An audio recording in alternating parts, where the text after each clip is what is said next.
All right, guys, we're in chapter 12, section 9. We're solving rational equations. Make sure you pay attention to this stuff because it can be a little bit confusing.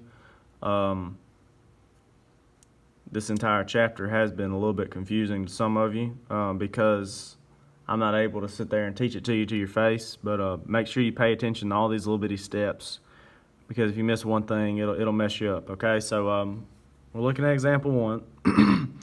12 over x plus 5 equals 4 over x plus 2.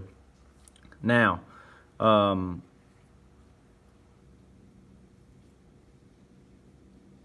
one thing that we can do here when things are set equal like this, okay, it just says solve, okay? So at the end of the day, in my head, that means, okay, probably solving for the variable that they have in here. Because if it just said simplify, that would mean, okay, let's simplify all this down like we have been doing. But this says solve. So in my head, we're probably solving for x, okay? So now when things are set equal like this, we can cross multiply to help us simplify things, okay? So when things are set equal, fractions are set equal, we can multiply. If there was a plus sign here, we'd be having to find common denominators and all that crap, but right now we don't have to. So we're going to cross multiply. 12 times x plus 2 equals 4 times x plus 5, okay? Now we distribute 4 and 12 into both things. 12 times x is 12x.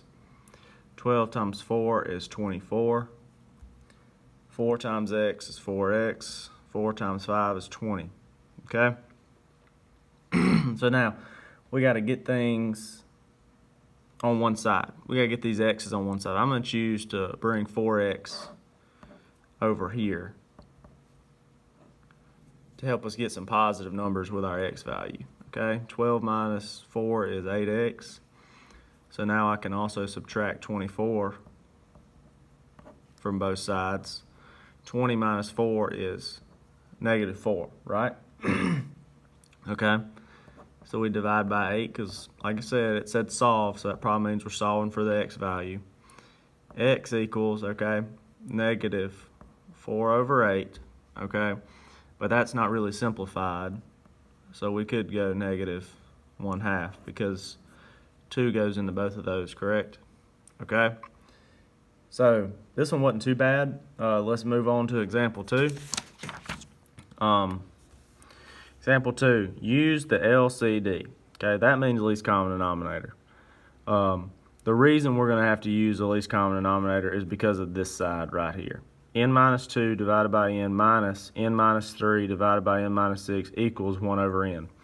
Okay, we're going to have to use this side right here. We have to find the least common denominator, which in turn is going to have to be used over here as well. But if this just said n minus 3 divided by n minus 6 equals 1 over n, we could cross multiply and be all good. But unfortunately, we're going to have to find a least common denominator between n and n minus 6. Okay?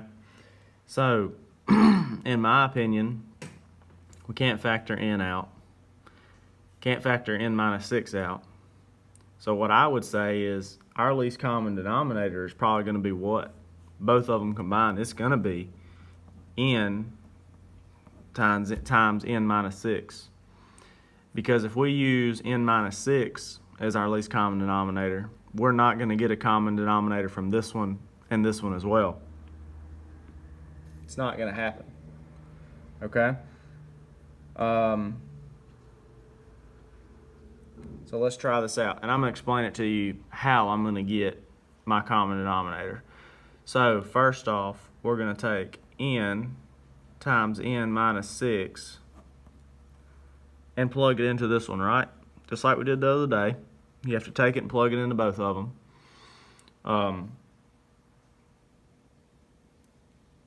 So what we can do, before we multiply everything, we can look at it as a cross product and say, what can I eliminate to begin with before I have to multiply everything in?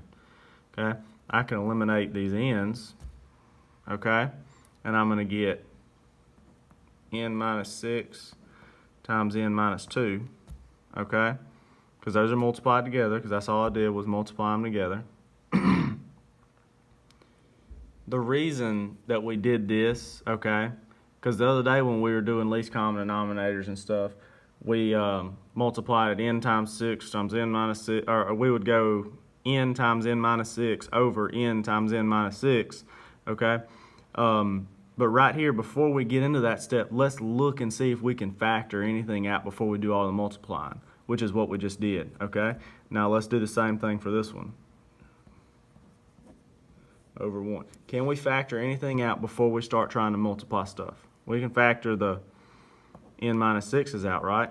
I'm sorry, I did not mean to write an equal sign. That's supposed to be a negative. Okay, so I factored the n minus 6's out, so all I have left is what? N times n minus 3. Then I'm going to do the same thing for the back side. Okay, can I factor anything out? I can factor the n's out. And I'm just left with n minus 6.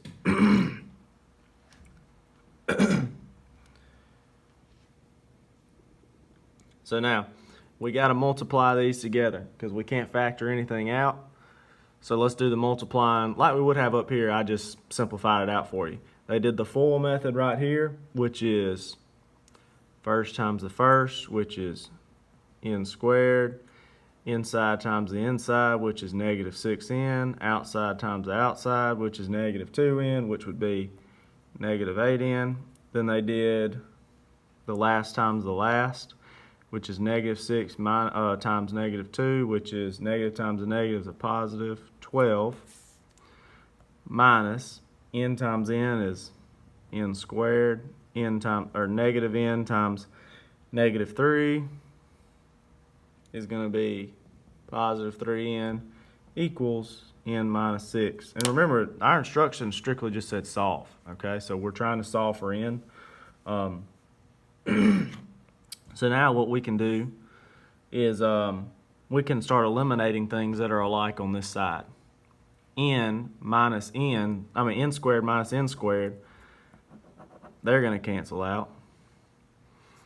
Negative 8n plus 3n is going to be negative 5n, okay? Then 12's by itself, so bring it down, equals n minus 6. Now we just got to get things on the same side. I'm going to choose to bring this 5n over to avoid negatives, okay? N plus 5n is 6n. Add 6 to both sides. You get 18.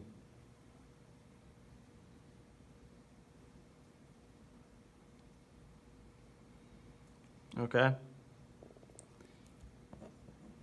Divide by 6, n equals 3, okay? Now guys, I know that was a long process and it's aggravating. And probably the one real spot you got confused was up here, okay? But our least common denominator that I found was n times n minus 6. Now, what I chose to do was I chose to multiply it into this entire thing. And like I said, normally we would go n times n minus 6 over n times n minus 6. And that's fine. You could do that right here if you wanted to.